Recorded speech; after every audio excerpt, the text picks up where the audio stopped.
तर असं काही करू नका. ज्या वेळी तुमच्या सभा होईल त्या सभा झाल्याच्या नंतर 8-10 दिवसामध्ये त्याचं मेल बुक कम्प्लीट करा.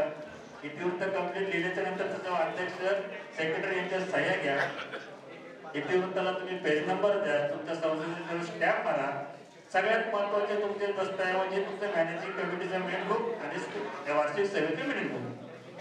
त्याच्यानंतर तुम्ही कॅशबुक असतं, कॅशबुक वगैरे हे ज्या गोष्टी, कॅशबुक, जनरल लेजर, वार्षिक आर्थिक वर्ष संपल्यानंतर तुमचे आर्थिक पत्रके तयार करताना ही तो महत्वाचे आहे दस्तऐवज हे तुम्ही तयार करून ठेवा. त्याच्यावर पदाधिकाऱ्यांच्या सह्या घ्या आणि आर्थिक पत्रके तयार झाल्याच्या नंतर बॅलन्स शीट असू द्या, तुमचं इन्कम अँड एक्सपेंडिचर अकाउंट असू द्या, हे तयार झाल्यानंतर तुमच्या पदाधिकाऱ्यांच्या सह्या झाल्याच्या नंतर ते संबंधित ऑडिटरला द्या आणि ऑडिटरला दिल्याच्या नंतर तुमच्या मुदतीमध्ये ऑडिट कंप्लीट करून घ्या.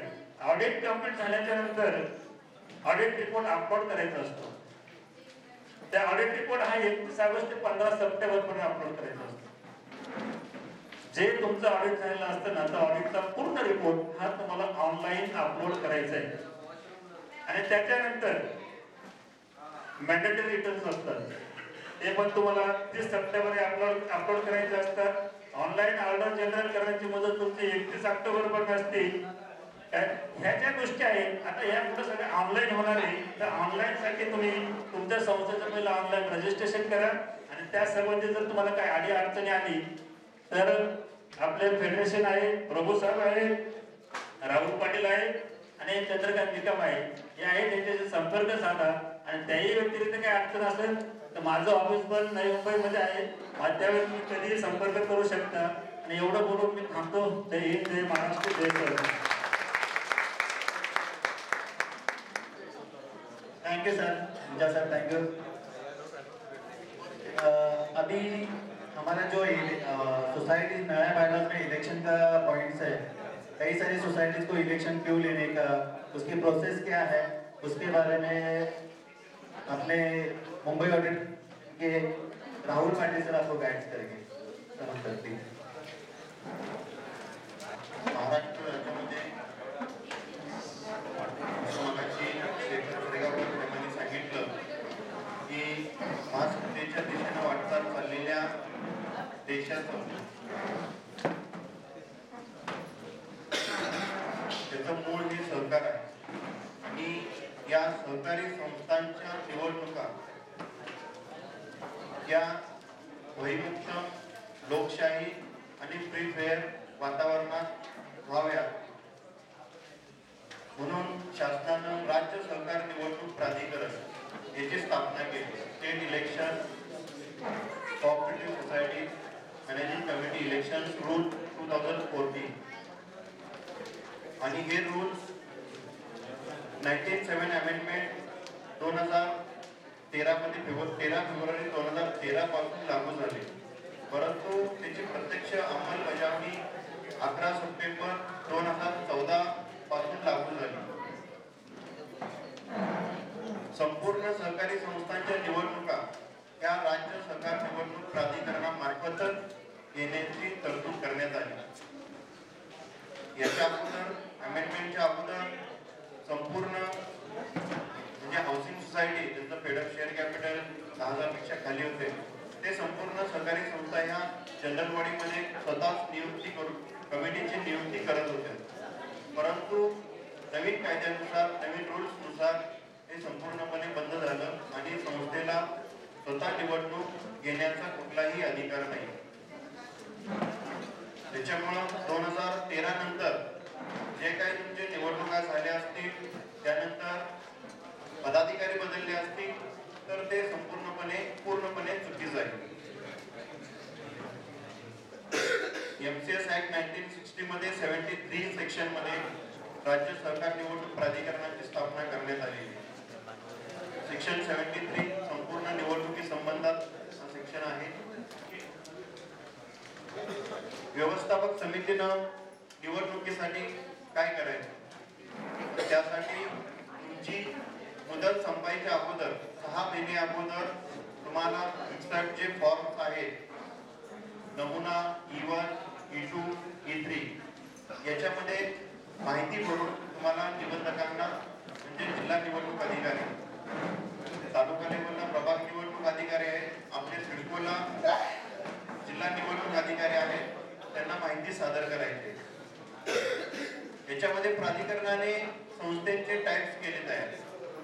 ए कॅटेगरी, बी कॅटेगरी, सी आणि डी कॅटेगरी.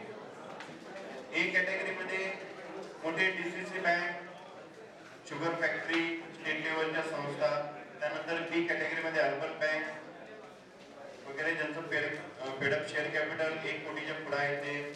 सी कॅटेगरी आणि सी कॅटेगरी मध्ये नवी मुंबईला फक्त हाऊसिंग सोसायटी आणि प्रिमायसिस सोसायटी या दोनच असल्यामुळे सी आणि डी कॅटेगरी मध्ये सगळ्या संस्था ह्या नमूद आहेत. ज्या संस्थांची सभासद संख्या म्हणजे सहकारी गृहनिर्माण संस्थांची सभासद संख्या ही 200 आणि त्यापेक्षा कमी असते तर त्या संपूर्ण सहकारी संस्था ह्या डी क्लास मध्ये निवडणुकीसाठी. आणि ज्यांची संख्या 200 पेक्षा जास्त आहे, 201 आणि पुढे, तर त्या सगळ्या ह्या निवडणुकीसाठी सी क्लास मध्ये सोसायटी घेतात. आणि संपूर्ण प्रिमायसिस सोसायटी त्याची सभासद संख्या ही कितीही असो त्या संपूर्ण संस्था प्रिमायसिस सोसायटी ह्या सी क्लास प्रमाणे तुम्हाला निवडणूक घ्यावी लागते. डी क्लास सोसायटीची निवडणुकीची पद्धत ही एका दिवसात विशेष सर्वसाधारण सभा आयोजित करून अधिमंडळाची विशेष बैठक आयोजित करून त्यामध्ये घेण्यास नमूद करण्यात आलेले आहे. निवडणुकीची तयारी करताना कमिटीचा कालावधी हा पाठीमागील झालेली निवडणुकीची तारीख त्यावेळेपासून 5 वर्ष हा गणला जातो. आणि मुदत संपायच्या 6 महिने अगोदर तुम्हाला कमिटीला बंधनकारक आहे. व्यवस्थापक समितीनं संपूर्ण फॉर्म मध्ये माहिती निबंधकांना कळवणं. म्हणजे जिल्हा निवडणूक अधिकारी आपले सिडकोला जिल्हा निवडणूक अधिकारी हे जॉईंट रजिस्ट्रार आहे. जॉईंट रजिस्ट्रार रायगड 3रा मजला रायगड भवन CBD बेलापूर. तर त्यांना कळवायचे. त्यानंतर तिथून निवडणूक अधिकाऱ्यांची प्राधिकृत अधिकाऱ्यांची नियुक्ती केली जाते. प्राधिकृत अधिकाऱ्यांची नियुक्ती केल्यानंतर प्राधिकृत अधिकारी संस्थेला व्हिजिट करतील. त्यांना जिल्हा सहकार निवडणूक अधिकाऱ्यांनी जी दिलेली मंजूर यादी असेल त्या यादीवरती ते निवडणुकीचं आयोजन करतात. डी क्लास मध्ये स्पेशल जनरल मीटिंग सारखं नोटीस काढून नोटीस पिरियड हा 15 दिवसाचा देऊन special general body meeting call केली जाते. आणि त्या स्पेशल जनरल मीटिंग मध्ये संपूर्ण निवडणुकीची प्रक्रिया होते. मग त्याच्यामध्ये जे अर्ज घेणं असेल, त्याची छाननी असेल, त्यानंतर अर्ज मागे घेण्यासाठी मुदत असेल आणि जर आवश्यकता असेल म्हणजे उपविधीनुसार जेवढ्या जागा आहेत त्या जागांपेक्षा जर त्या मतदारसंघामध्ये जास्त अर्ज आले तर मतपत्रिकेद्वारे ती निवड केली जाते. कमिटीने मतदार यादी तयार करताना त्याची अंमलबजावणी करताना सुरुवातीला नमुना E3 मध्ये मतदार यादी पाहिजे. त्यासाठी जे संस्थेनं आय रजिस्टर ते सभासदांची नोंद वही असते. आय रजिस्टर नुसार मतदार यादी तयार केली पाहिजे. मतदार यादी तयार करताना सेक्शन 26, 27 या 2 गोष्टी लक्षात घेतल्या पाहिजे. Active members, non active members आणि थकबाकीदार हे प्राधान्याने लक्षात घेतलं पाहिजे. आणि जर थकबाकीदार असेल तर त्याचं नाव प्राथमिक मतदार यादीमध्ये येता कामा नये. आणि नॉन ऍक्टिव्ह मेंबर असेल तर ऍक्टिव्ह मेंबर काय आहे की कमीत कमी 5 वर्षामध्ये कमीत कमी जर एकही वेळा जनरल बॉडी जर अटेंड केली असेल तर तो नॉन ऍक्टिव्ह मध्ये जातो. त्यासाठी तुम्हाला J1 रजिस्टर, पहिला आय रजिस्टर, J रजिस्टर, आता अमेंडमेंट नंतर तुम्हाला J1 रजिस्टर हे मेंटेन करायचं आहे. म्हणजे प्रत्येक वर्षाला तुमच्या ऍक्टिव्ह मेंबरची नोंद त्याच्यामध्ये होईल. थकबाकीदार सभासदांना नोटीस देऊन जर 90 दिवसामध्ये पैसे भरले नसतील, मेंटेनन्स असेल भरलेला नसेल तर मात्र तो थकबाकीदार म्हणून घोषित होतो. तर ह्या 2 प्रोव्हिजन लक्षात घेऊन तुम्हाला प्राथमिक मतदार यादी तयार करायचे. त्यामध्ये या दोन्ही सभासदांची नावं न टाकता प्राथमिक मतदार यादी ही नोटीस बोर्डवर प्रसिद्ध करून त्याची सूचना सर्व सभासदांना द्यायची आणि त्याची लेखी पोहोच ते संस्थेच्या दप्तरी असली पाहिजे. कच्च्या मतदार यादीवरती 2 दिवसाचं ऑब्जेक्शन सजेशन हरकतीसाठी 2 दिवसाचा वेळ द्यावा. 2 दिवसाचा वेळ दिल्यानंतर आलेले जे ऑब्जेक्शन, सजेशन, काही सूचना हरकती असतील त्या क्लिअर करून अंतिम मतदार यादी तयार करायची. अंतिम मतदार यादी झाल्यानंतर अंतिम मतदार यादी नोटीस बोर्डवर प्रसिद्ध करायची. त्याच्या 4 कॉपी, 4 प्रतीमध्ये उपविधी निवडणूक मतदार अंतिम मतदार यादीच्या 4 प्रती, E2 आणि E1 असे फॉर्म हे तुम्हाला निवडणूक अधिकारी यांना हस्तांतरित करायचे. त्यानंतरच निवडणुकीची प्रक्रिया चालू होईल. सी क्लास मध्ये मात्र पद्धत वेगळी आहे. तुम्ही प्राथमिक मतदार यादी तयार करायची.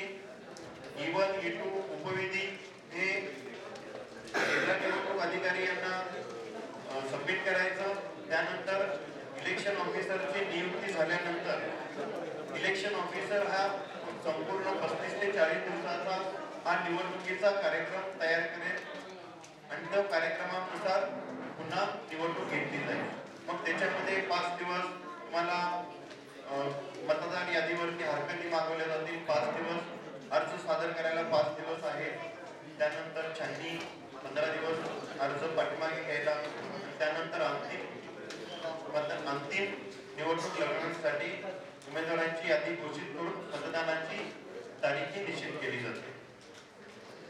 जर एखादी संस्था डी क्लास मध्ये आहे, 200 पेक्षा कमी सभासद आहेत आणि त्यांना वाटलं की आमचं इलेक्शन, संस्थेचं इलेक्शन हे आम्हाला एका दिवसात नको आहे, आम्हाला 35 दिवसात जो प्रोग्राम असतो त्यामध्येच करायचा आहे, तरी तुम्ही करू शकता.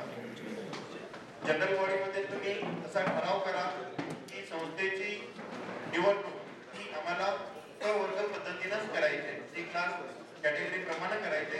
तर तुम्ही तसं ते जिल्हा निवडणूक अधिकाऱ्यांना कळवा. त्यानुसार मग संस्थेची निवडणूक ही सी क्लास टाईप नुसारच केली जाईल. निवडणूक झाल्यानंतर निवडणूक अधिकारी, प्राधिकृत अधिकारी तुम्हाला निवडणुकीची निकाल जो नमुना E1, E9 असेल किंवा E17 विरोध झाला तर E17, बिनविरोध झाला तर E9 मध्ये तुम्हाला देईल. त्यानंतर 15 दिवसाच्या आतमध्ये निवडणुकीच्या तारखेपासून 15 दिवसाच्या आतमध्ये ही पदाधिकारी निवड करायची. अध्यक्ष, सचिव, खजिनदार यांची निवड करायची.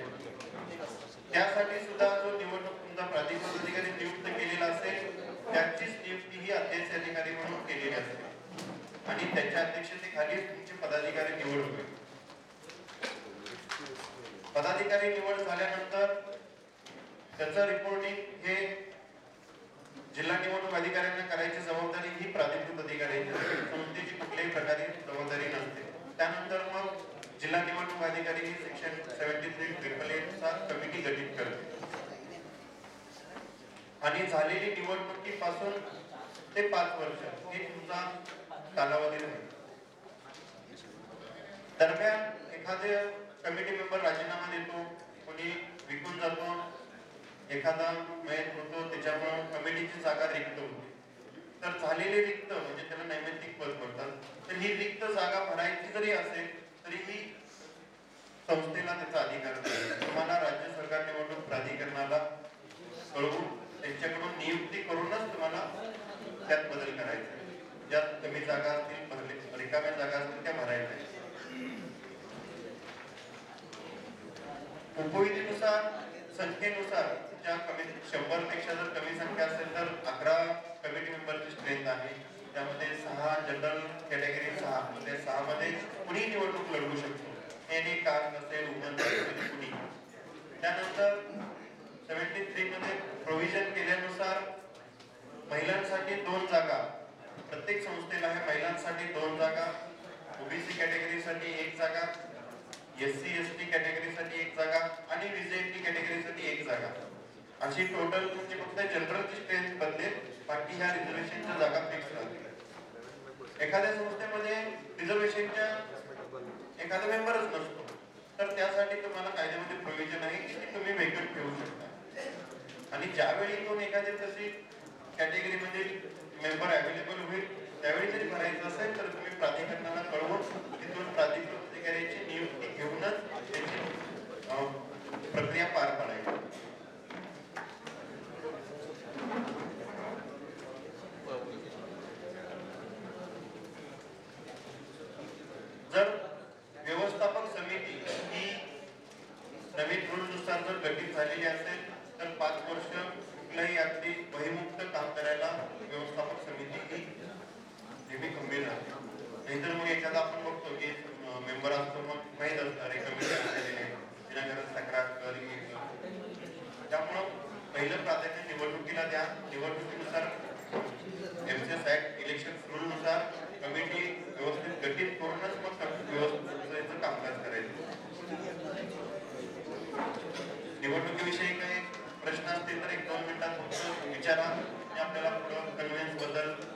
थोडंसं मार्गदर्शन करणार.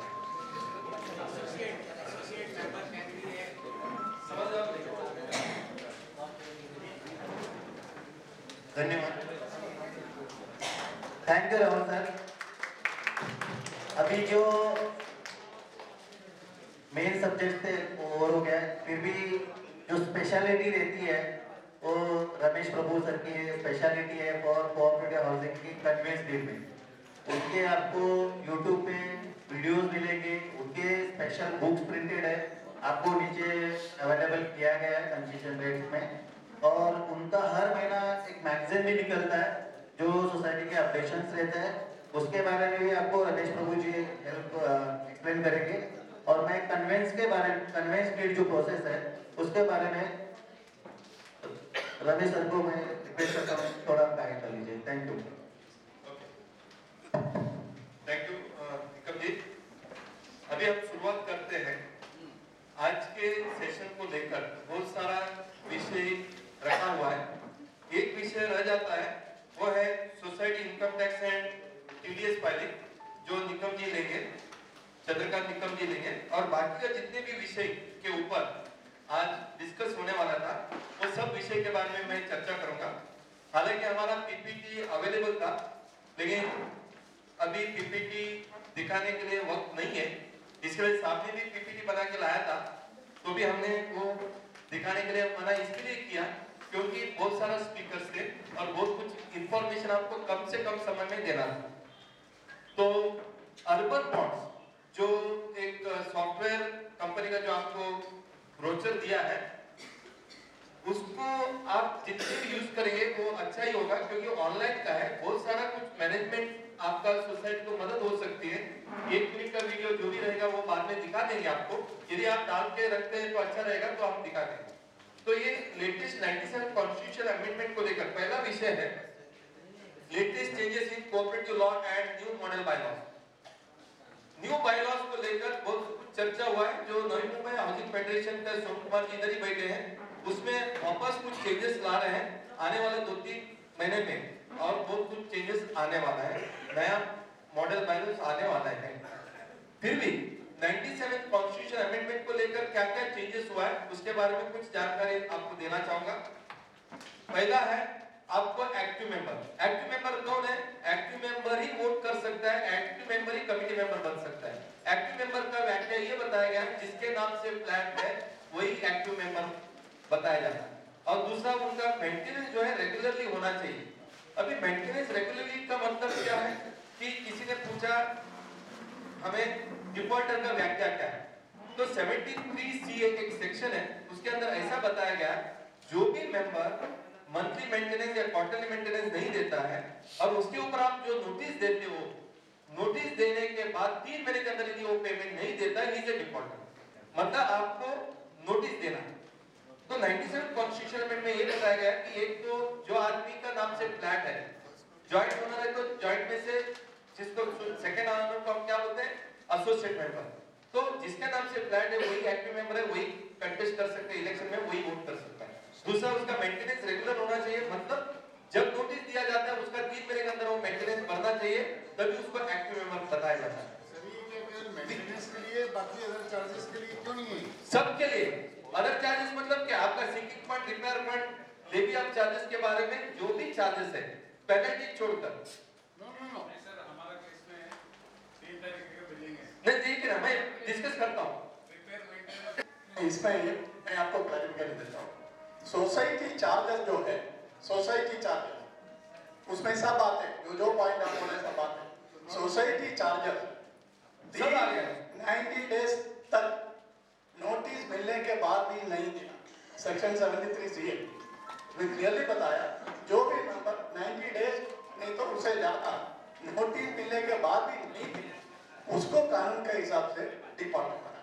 ठीक है, आप इंटरफेयर मत करिए, आपको थोड़ा सा सुनने चाहिए.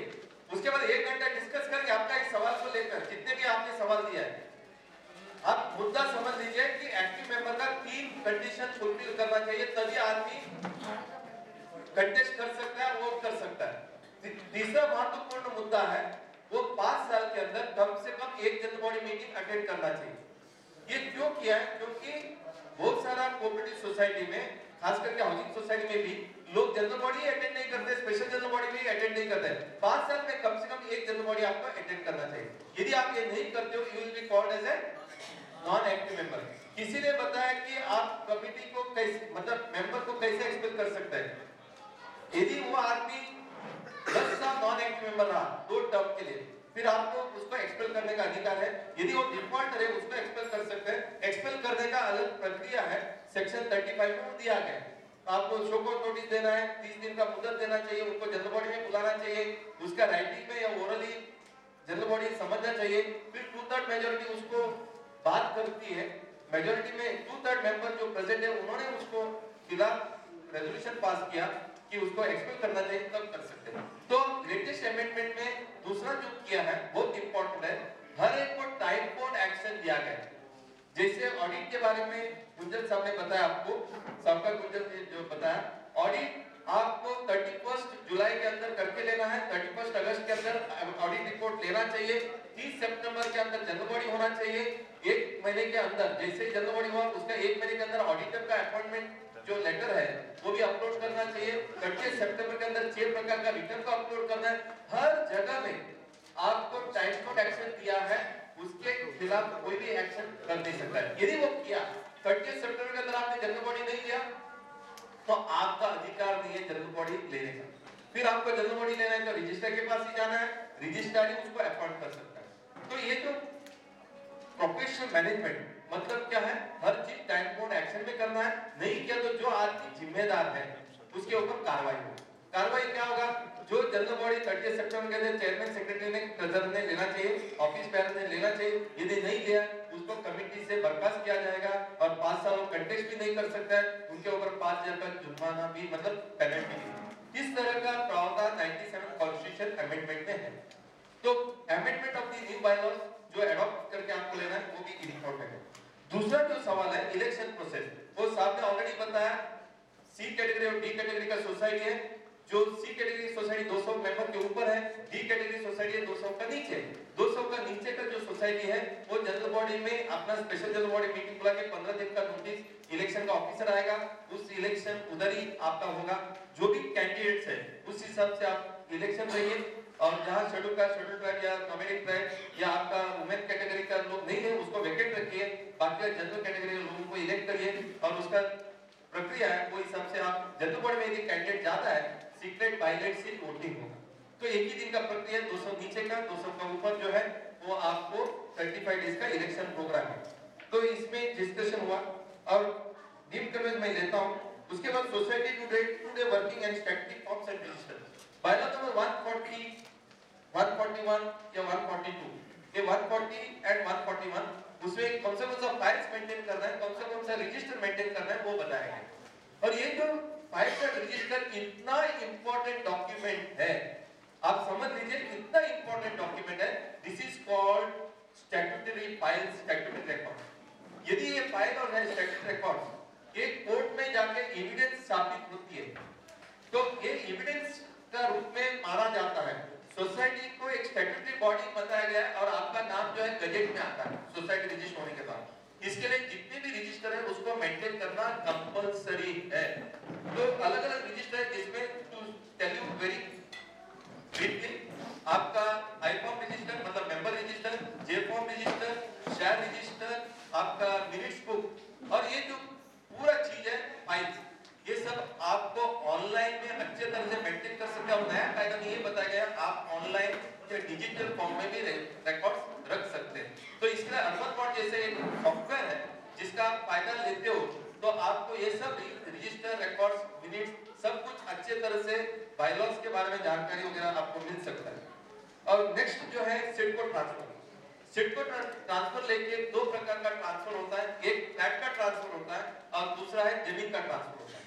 जमीन का ट्रांसफर को हम कन्वेंस बताते हैं, जो कन्वेंस नॉर्मली सिडको का एरिया में आपको लीज ही दिया जाता है, 60 इयर्स का लीज।